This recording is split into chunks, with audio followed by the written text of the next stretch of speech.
Salutare tuturor!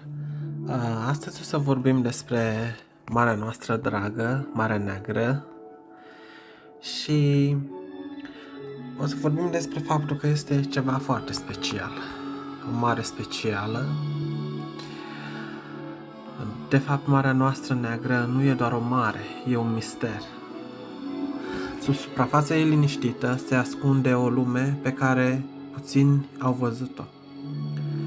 90% din adâncuri sunt fără oxigen, un loc unde viața nu poate exista.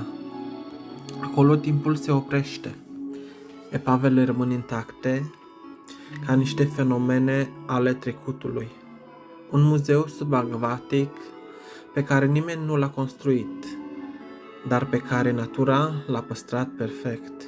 Unii spun că în adâncuri există orașe scufundate, alții vorbesc despre dispariții ciudate, furtuni apărute din senin și lumini care se schimbă sub apă.